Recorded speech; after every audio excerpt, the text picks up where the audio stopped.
This is not a speed run. This is Faial in 24 hours.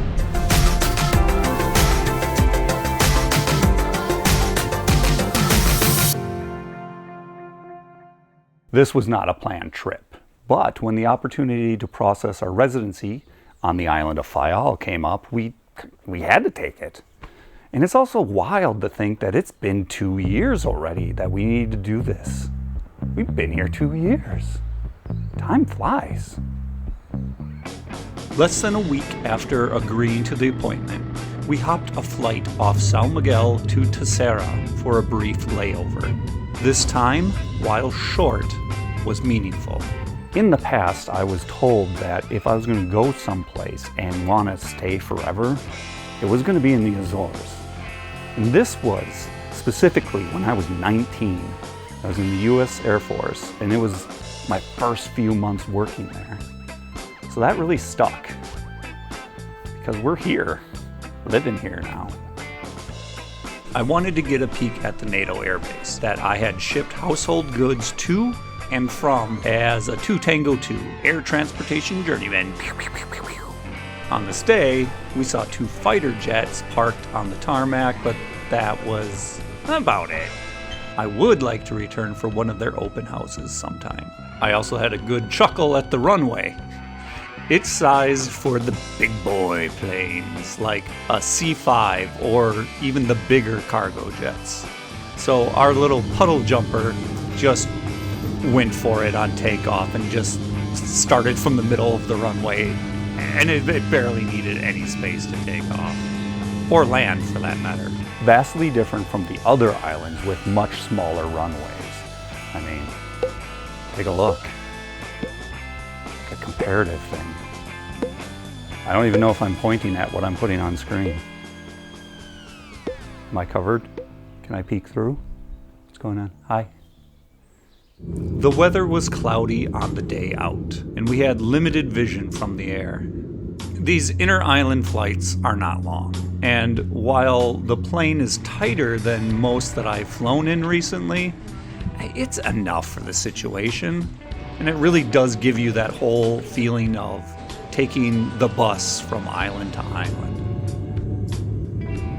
Yet, I was surprised at the lack of clapping for landings on these flights. I had gotten reaccustomed to this while taking flights to and from the mainland and North America. But these inter-island flights, for some reason, I'd like to find out why they're not applauding the landings. I'm kind of curious.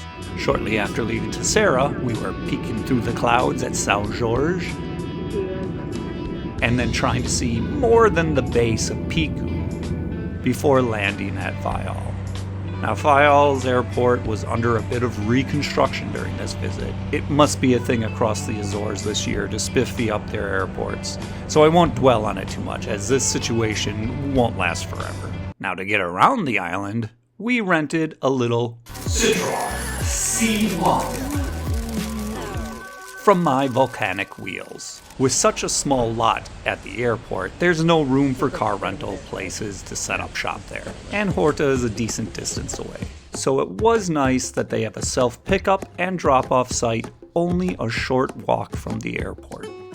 We landed around 10 a.m. and we were due in an hour on the far side of Horta for our official business. We were very prompt by being ahead of time, so we had to do a little bit of waiting.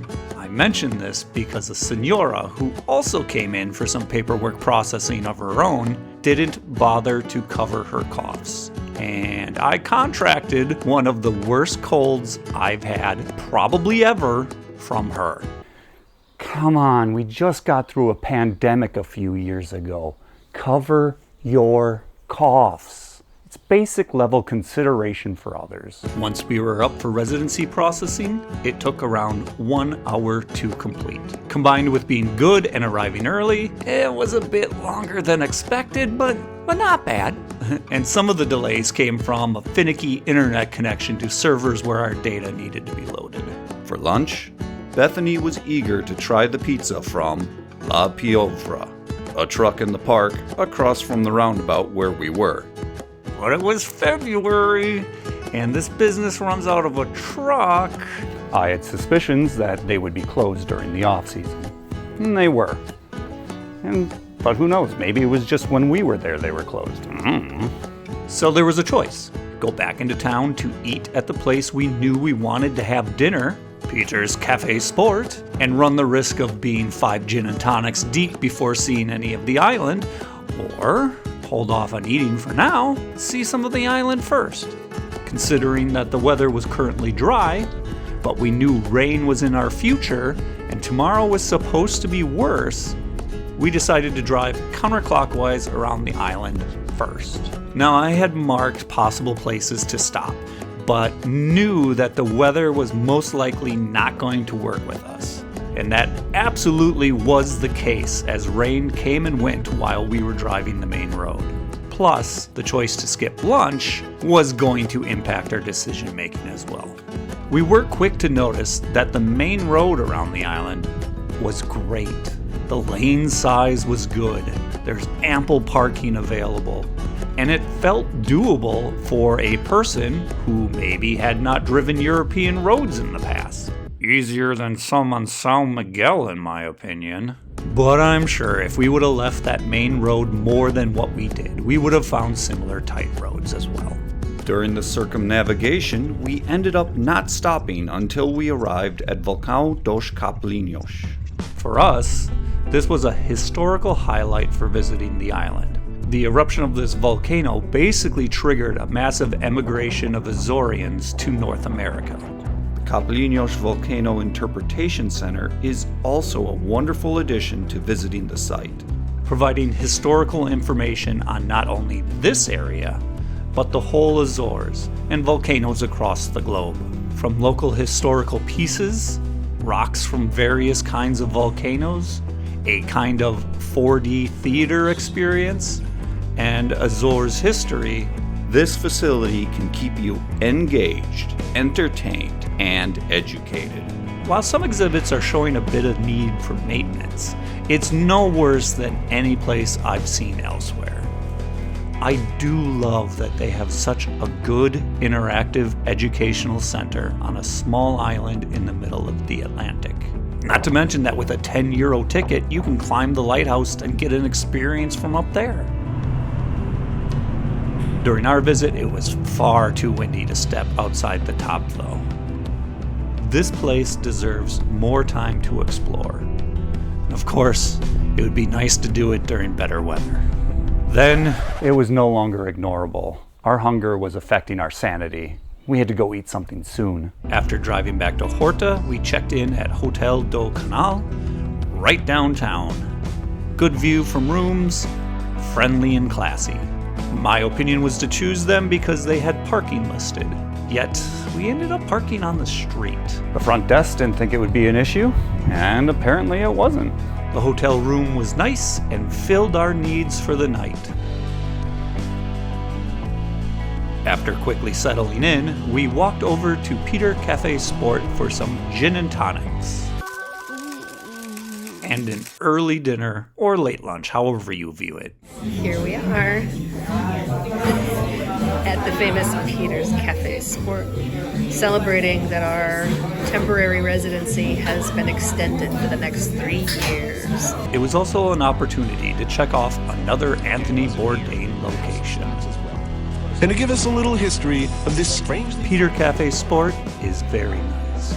I love the decor, the vibe of the place, and the workers. Then, their gin and tonics. I am not a fan of the drink overall. I usually just tolerate them.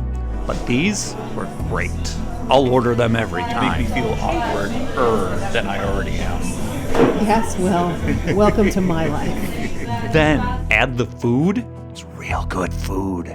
If I had to say one negative thing, I guess I'd say the chair hurt my butt. But maybe that's just a my butt problem.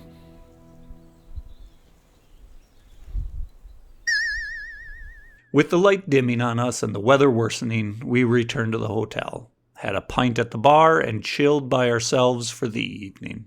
The next morning, I woke up and got the hotel breakfast buffet. which I did not take pictures or video of, as I was already starting to feel my oncoming illness settling in, contracted from that coughing lady the day before. And the weather that morning was dreary and rainy, which I imagined hindering our last hours on the island.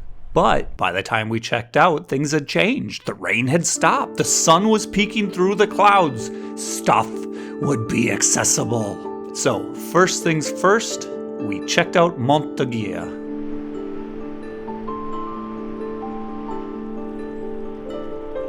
It was beautiful and definitely deserves more exploration when the weather is nicer. You know, hiking around, checking out some of the beach areas, and seeing the outdoor historical installations. Next was lunch at Restaurant Atlético. Definitely a place people enjoy as it filled up quickly while we were there. They specialize in all kinds of meat plates, and they were great. Personally, I was being hit pretty hard by my illness at this time, so I didn't get to enjoy as much food as Bethany did. But this place is one we will revisit when we travel again. Wonderful people, wonderful service. If I had to give a negative, I guess it would be the odd parking out in front of the restaurant. If it was this full in February, I can only imagine how difficult it would be to park during the summer with a ton of tourists. Unless I'm unaware of a better place to park nearby, which is totally possible. We were now down to our last bits of time. What would we do? First up, Miradouro de Nossa Senhora de Conceição. We drove past this spot the day before, and I could see it would be a great overlook of Horta with better weather. Much like it was at that moment.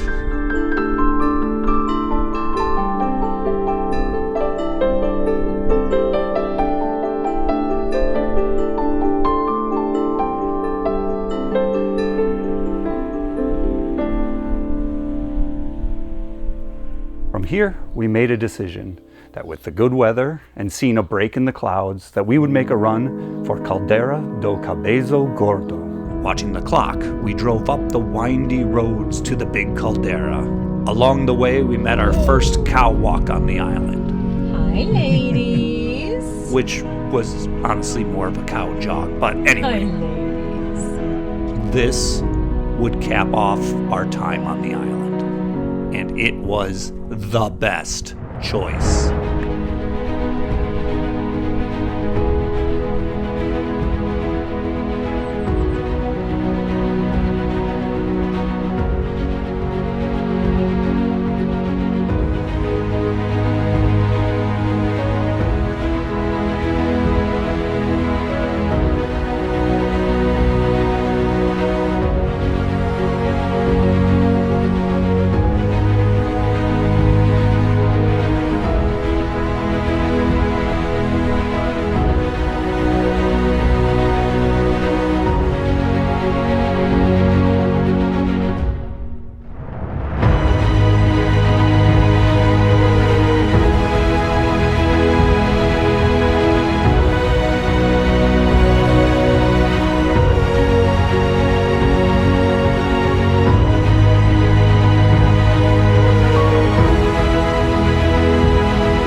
Of everything we did on Faial, which granted wasn't all that much, this stop made me so insanely happy and full of peace. I only hope I can tap into that feeling again on a return trip. But our time on the island was coming to an end. With a bit less of rain, we could have done more, but everything outside of our official residency business was a bonus on this trip. And we headed back to São Miguel feeling refreshed. Well, I was slowly feeling worse due to illness, but that wasn't due to the island. Our return home also included a crosswind landing at Ponta Delgada. Now, it wasn't the roughest landing I've ever experienced, but it was the first time seeing the runway out my window on approach.